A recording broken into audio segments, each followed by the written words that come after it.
जय जगन्नाथ मु ज्योतिर्विद डॉक्टर भवानी शंकर महापात्र आपण मानकु भाग्य फल कार्यक्रम को स्वागत जनाऊँ। तेबे दर्शक बंधु आज आम आलोचना करबा मीन लग्न व्यक्ति विशेषों केउं ग्रह मुख्यतः जोगकारक केउं ग्रह मीन लग्न व्यक्ति विशेषों दशांतशा समय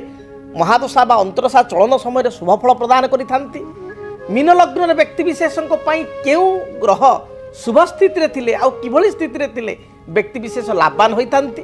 एवं मीन लग्न व्यक्ति विशेषों केउं ग्रह अशुभ फल प्रदान करिथांती बा केउं दशा समय सतर्कता अवलंबन करने को पड़ता है। मीन लग्नर अधिपति होचंती देवगुरु बृहस्पति। बृहस्पति होचंती लग्न पई लग्नाधिपति। तेणु जेहेतु बृहस्पति लग्नाधिपति एवं से बृहस्पति बा से गुरु मध्य होचंती कर्माधिपति अर्थात लग्नपति हिसाब रे मीन लग्न हिसाब रे लग्नर अधिपति एवं दशम पड़ुची धनु। जदि मीन लग्न हिसाब करेंगे दशम पड़ो धनु ताहा मध्य बृहस्पति घर। तेणु दशम अर्थात कर्म पैतृक धन पैतृक संपत्ति प्रतिष्ठा कर्म रे उन्नति कर्म क्षेत्र में प्रसिद्धि यार मध्य कारकत्व ग्रह होचंती निजे बृहस्पति कारण से होचंती कर्माधिपति 10th लॉर्ड। तेणु लग्नाधिपति और कर्माधिपति होइतिबारु जो मानकर मीन लग्न से बृहस्पति होचंती एक निर्णायक ग्रह अत्यंत शुभ ग्रह एवं पूर्णतः शुभफल प्रदान करुथिबा ग्रह। से भली भाव में जो माने मीन लग्न जन्म ग्रहण करिसंती सेमानक पई मंगल होचंती धनेश धनाधिपति। धनर अधिपति होचंती धनपति हिसाब रे होचंती के ना मंगल। धन कारक होचंती बृहस्पति किंतु धनेश बा धनर अधिपति फाइनान्स रो अधिपति लग्न अनुसार द्वितीय पड़ुथिबारु मेष मेषर अधिपति होचंती मंगल। मंगल होचंती धनेश एवं जदि मीन ठू आपण हिसाब करिए मीन लग्न जन्म जेहेतु मीन लग्नर नवम पड़ो बिछा। तेणु आम जानूँ मंगलकर हूँ दुईटा राशि गोटे हूँ मेष गोटे हूँ बिछा। तेणु मंगल द्वितीय बा मेष राशि अधिपति हिसाब से धन अधिपति होता बेले भाग्य बा नवम स्थान को भाग्य स्थान कहुए। भाग्य भोग भाग्य रे अनुकूल परिस्थिति भाग्य ही सबकि कारण भाग्यम फल्यति सर्वत्र नच विद्या नच पुरुष भाग्याधिपति होता मंगल होचंती एक निर्णायक ग्रह बा अत्यंत शुभ ग्रह। तेणु लग्नाधिपति कर्माधिपति बृहस्पति मीन लग्न पर जोगकारक से भली धन वचन कुटुंब पारिवारिक स्थिति आर्थिक स्थिति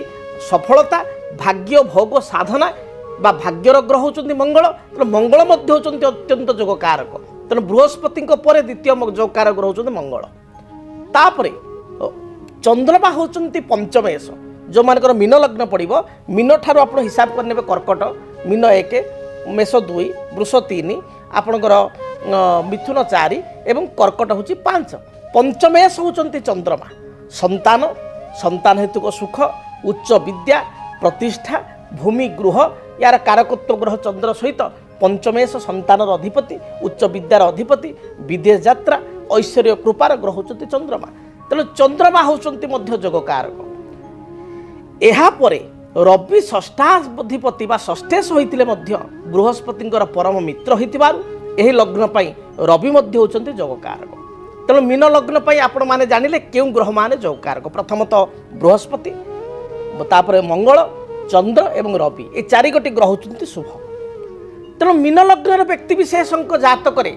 जदि लग्न रे रवि बृहस्पति रहीगले द्वितीय रे रवि बृहस्पति रहीगले लग्न रे बृहस्पति मंगल रहीगले बा द्वितीय रे मंगल बृहस्पति रहीगले बा द्वितीय रे रवि उच्च थाइकरी मंगल सहित युक्त होईगले बा आपणकर बृहस्पति सहित युक्त होईगले बा आपणकर कर्कट राशि रे बृहस्पति उच्च होईगले बा उच्च युक्त होईकरी रवि युक्त होईगले बा रवि मंगलकर संपर्क हैला ताहले जातक पई अत्यंत शुभफल प्रदान करिथांती। जेतबेले जातक रे बृहस्पति महादशा रे रवि अंतर्दशा बृहस्पति महादशा रे मंगल अंतर्दशा बृहस्पति महादशा रे चंद्र अंतर्दशा बृहस्पति महादशा रे रविंकर स्थिति जेतबेले चले बा रवि महादशा रे चंद्र अंतर्दशा चंद्र महादशा रे गुरु अंतर्दशा बा बृहस्पति अंतर्दशा बा चंद्र महादशा रे मंगल अंतर्दशा चले सेतबेले व्यक्ति विशेष अत्यंत शुभफल प्राप्ति करिथांती। तेणु बृहस्पति मंगल रवि चंद्र मीन लग्न व्यक्ति जोगकारक एमानकर दशा अंतरशा चलन समय व्यक्ति विशेष शुभफल पाई थांती। से भली अशुभ ग्रह किए मीन लग्न तृतीय मारक स्थान अधिपति एवं अष्टमेश 8 लॉर्ड किएटा शुक्र शुक्र हूँ 8 अष्टमेश अष्टम भाव बा तुला भावर एवं तृतीय क्षेत्र वृषभ राशि अधिपति तुला वृषर अधिपति जहाँकि तृतीय भाव वृष एवं अष्टम भाव तुला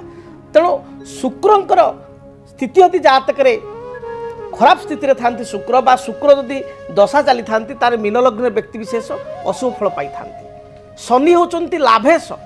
एवं बेश व्यय बा खर्चर अधिपति तेणु शनि मध्य जोग कारक नुहंती शुक्र जोग कारक नुहंती शनि जोग कारक नुहंती यह सहित बुध जदि आम देखा बुध चतुर्थाधिपति सप्तमाधिपति एवं बुध ये मीन लग्न व्यक्ति को केन्द्राधिपति दशर मध्य दशयुक्त होता जेहेतु दुईटी केन्द्र अधिपति बुध होचंती बाधक तेणु मीन लग्न व्यक्ति जिते बुध महादशा चले बुध अंतरशा चले शुक्र महादशा चलती शुक्र अंतरशा चलती शनि महादशा चलती शनि अंतरशा चलती से समस्या सृष्टि होता है ठीक यार विपरीत जो रवि महादशा चंद्र महादशा मंगल महादशा बृहस्पति महादशा शुभ फल प्रदान करती आपण जातक मीन लग्न आपणकर जदि बृहस्पति चली बृहस्पति जातक मकर राशि नीचस्थ अच्छा एकादश थी बा मंगल आपण नीच अच्छा शनि द्वारा दृष्टि प्राप्त होती शत्रु द्वारा बा रवि तुलारे नीच अच्छा बा रवि शत्रुयुक्त होती शत्रु घरे आपणकर द्वादश स्थान रे अर्थात आपणकर कुंभरे बसी जाइछंती बा शत्रुपति शनि दृष्टि अच्छा ये परिस्थिति रे बृहस्पति शुभदा बृहस्पति रत्न पीतपुष्परागमणि जहाँ कहते येलो साफेयर उपरत्न हिसाब से येलो टपाच बहुत कम पैसा येलो टपाच डाहाण हाथ विषि आंगुठी धारण कले मीन लग्न व्यक्ति विशेष शुभ फल प्राप्ति करि भाग्य उन्नति होना जदि आपणकर मीन लग्न जन्म मात्र अर्थ संपर्कित समस्या रहुची आर्थिक समस्या रहुची भाग्य साथ दो नहीं कर्म समस्या रहुची ताले आपण गोटे रक्त प्रबाल जहाँ कहते रेड कोराल मंगल रत्न डाहाण हाथ अनामिका आंगुठी शरीर ओजन अनुजाई आपण 7 ରୁ 9 रति मध्य धारण करंतु रूपारे बा तंबारे धारण करंतु निश्चय शुभ फल प्राप्ति करेंगे से भली भाव में जदि चंद्रमा नीच अच्छा अशुभ ग्रह युक्त होती राहु केतु द्वारा युक्त होती चंद्र को दशा चली चंद्र को गोटे नेचुराल पोल डाहाण हाथ काणी अंगुठी किंबा गलारे रूपारे आपण धारण कले यह शुभप्रद है रवि जदि जातक नीच अच्छा खराब स्थिति अच्छा आपण मीन लग्न ताहले आपण गोटे माणिक्य बा रूबी को धारण करें मीन लग्न व्यक्ति विशेष केउ रत्न धारण करेंगे ना मीन लग्न व्यक्ति विशेष केबे हेले शुक्रंकर रत्न जेतु आंटी लग्न हो गले अर्थात देवगुरु बृहस्पति होइतिबा बेले दैत्य गुरु होचंदी शुक्र बा शुक्राचार्य तेणु शुक्रंकर रत्न अर्थात आपण डायमंड आस्ट्रो डायमंड बा diamond white zircon white opal white coral आपको आदौ आपण पिंधिबे ना धारण करेंगे ना आपण अशुभ जदि आपण मीन लग्न से बेले जदि आप मीन लग्न ताले आप ब्लू साफेयर नीलम बा नीला शनि उपरत्न आमेथिस्ट या आदौ धारण करेंगे ना से बेले बुधंक रत्न अर्थात पान्ना बा मरकतमणि बा ताको आमे को एमराल्ड संस्कृत रे इंग्राजी रे एमराल्ड कहिता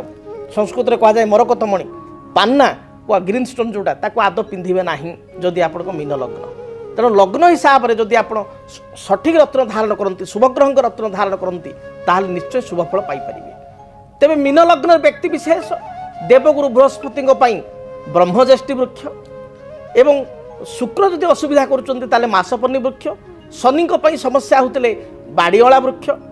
जदि मंगल दुर्बल अच्छा अनंतमूल वृक्ष रवि दुर्बल अच्छा बेल वृक्ष या पूजा कले निश्चय शुभ फल प्राप्ति करेंगे एवं जीवन आपण शुभप्रद है तेज दर्शक बंधु जानिले मीन लग्न व्यक्ति विशेष संपर्क में क्यों ग्रह आपण शुभ क्यों ग्रह आपण अशुभ क्यों रत्न धारण करने आवश्यक क्यों ग्रह रत्न आपको विपद मुखी कराइब बा क्यों ग्रह रत्न आपण अनावश्यक क्यों वृक्ष को पूजा कले आप शुभफल प्राप्ति करेंगे एवं आपण ओभराल क्यों क्यों दशा बा महादशा शुभप्रद जदि आपणक जीवन रे व्यक्तिगत पारिवारिक समस्या कर्मक्षेत्र नियुक्ति वैवाहिक समस्या वास्तु दोष एवं माली मकदमा आदि समस्या थाए ताहेले समस्यार समाधान और परामर्श पाई आमको जोगाजोग करंतु ज्योतिर्विद doctor Bhavani Shankar Mahapatra Budheswari colony plot number 26 Bhubaneswar phone number 9776833302 9439444924 आमर वेबसाइट www.yogivarma.com srijagannathastro.com। କେମିତି କଟିବ 2026 ମସିହାରେ ଆପଣଙ୍କ ଭାଗ୍ୟ? କେଉଁ ରାଶିରେ ରହିବ ସମସ୍ୟା ଆଉ କିଏ ହେବେ ଲାଭବାନ? କେମିତି ରହିବ ମେଷଠାରୁ ମୀନ ରାଶି ପର୍ଯ୍ୟନ୍ତ ଭାଗ୍ୟଫଳ? ଜାଣିବା ପାଇଁ ଦେଖନ୍ତୁ ଆମ କାର୍ଯ୍ୟକ୍ରମ 2026 ଭାଗ୍ୟଫଳ। 2026 ମସିହାର ଆପଣଙ୍କ ରାଶିର ସମ୍ପୂର୍ଣ୍ଣ ଭାଗ୍ୟଫଳ ଜାଣିବା ପାଇଁ ଚ୍ୟାନେଲକୁ ସବସ୍କ୍ରାଇବ୍ କରନ୍ତୁ, ବେଲ୍ ବଟନକୁ ଅନ୍ କରନ୍ତୁ। ଦେଖନ୍ତୁ DTV ଓଡ଼ିଆ। DTV ଓଡ଼ିଆ ଦେଖିବା ପାଇଁ ସବସ୍କ୍ରାଇବ୍ କରନ୍ତୁ ଏବଂ ବେଲ୍ ଆଇକନ୍କୁ ମଧ୍ୟ ଦବାଇ ଦିଅନ୍ତୁ।